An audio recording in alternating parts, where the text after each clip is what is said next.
So there's been some pretty big news to come out from the UFC this week. The biggest one probably being this story right here, that the UFC are heading back to the UK for a numbered event, for a pay-per-view event in Manchester, July 27th. Now that sounds great for the UK, European fans, etc. But there's one thing that I just don't understand with this event. Why the fuck is this event being held on the American time frame? Why? So apparently, let me fix the camera. So apparently this card isn't going to start the prelims till 11, which then means the main card won't start at 3 in the morning, which then means that the main card won't finish till around 6 in the morning UK time. Why have an event in the UK then? Like, they literally had a pay-per-view event last year, Leon Edwards, Usman 3, ran at a normal time for the UK audience. It was great, I was there, really enjoyed it. But like, why go to the UK and then run it on the American time schedule? Now I understand that the audience that watches the UFC in America is probably much bigger than what it is in the European markets. But like, the amount of events that the UFC do in the US market, why not have at least one pay-per-view out of the year? Now I know the Abu Dhabi cards do cater to the UK fans kind of as well. It's on a better time, but like, why not, like you already done last year with the previous pay-per-view event, have this at a normal time for the UK and European audience, considering the main and co-main are more than likely going to be the two British champions in Leon Edwards and Tom Aspinall. It'd be different if they'd done this event and it was like a big American star was fighting in the main event or the co-main event, but they're not. They're British fighters fighting in Britain on a on a British card, and they're doing it on the American time schedule. It just doesn't make any sense to me. I hope it's not true and they do change it. But yeah, it's pretty shitty on the UFC's behalf, in my opinion. Whoever came up with this idea, I know they've done it before for Bisbee, Dan Henderson, but whoever decided to want to do this idea again, sack him immediately. Next up, we're going to talk about this story right here. So, Alex Pereira rejects Ankalaev's request to fight in October. So, who told Ankalaev that he has any say in when this matchup takes place? So, Magomed Ankalaev rejected the fight Pereira at UFC 300. Fair enough. He had an understandable reason. It was Ramadan. I don't know how to say it, but anyway, that's what it was anyway. Ankalaev is a Muslim, so he was going through that.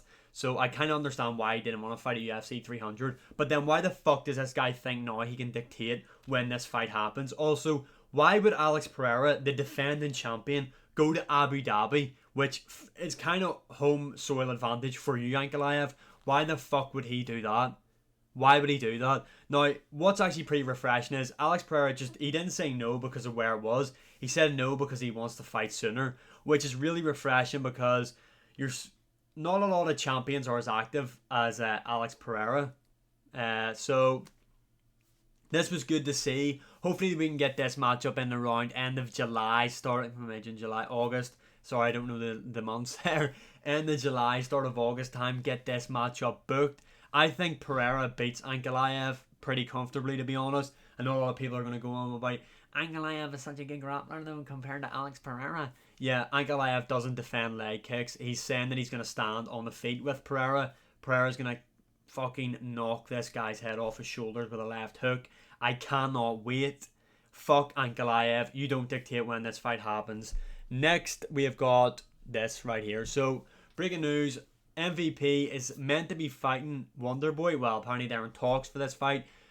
But the dates don't really make sense to me. So you've got 302, which is literally not that far away. That is the Islam Poirier card. 303, which out of these three that are listed here, let me just check what Manchester is.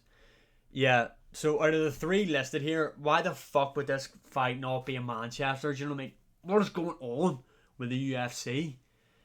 Yeah, so 302 makes no sense. 303, that's the McGregor card. This would be a big fight for that card. I can understand them maybe doing that there. 305, I think, is that not the one in Australia? Why the fuck would this be on the Australian card? But then they miss out 304. Why would this not be on the Manchester card? Someone tell me, please. It doesn't make any sense. This would be a great matchup, though. Definitely since MVP signed to the UFC, this was kind of the fight everybody wanted to see. In terms of who I think wins this matchup, obviously Wonderboy is coming off that loss to Shavkat Rakhmonov. He was submitted for the first time in his MMA career. And MVP is coming off that dominant win against Kevin Holland. This is actually a really fun matchup. I really want to see it, to be honest. I don't give a fuck what show it's on, if I'm being brutally honest. I just want to see it. I think MVP beats Wonderboy.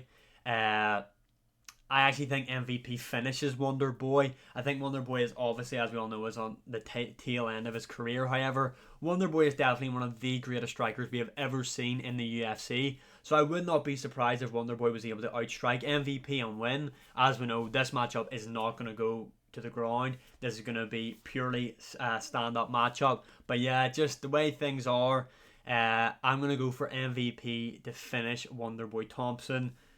Just make the fight happen. This is a brilliant fight. And finally, the last thing I want to talk about, Movsar Evloev recently has been calling out the UFC bantamweight GOAT Aljamain Sterling. Now, Movsar Evloev is coming off that win to Arnold Allen. Fuck Movsar Evloev.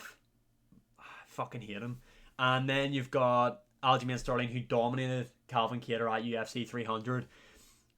Let's just get one thing clear about that performance against Calvin Kattar. Aljamain Sterling beat Calvin Kattar way more impressively than what Max Holloway did. If you actually use this and think about it, Aljo beat him more impressively.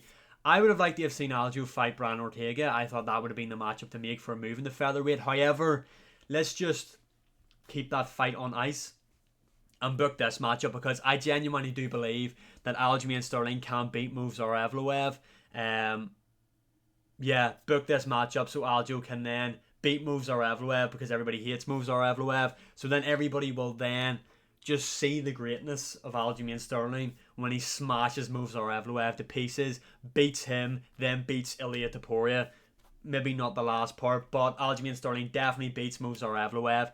Aljo's ranked 8, I believe, in the featherweight division. Movsar Evloev is 5th.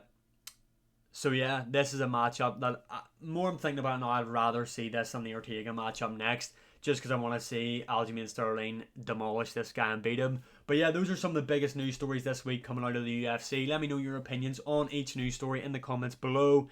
And as always, like, share, subscribe, comment, all that good stuff. I'll see you again in the next one.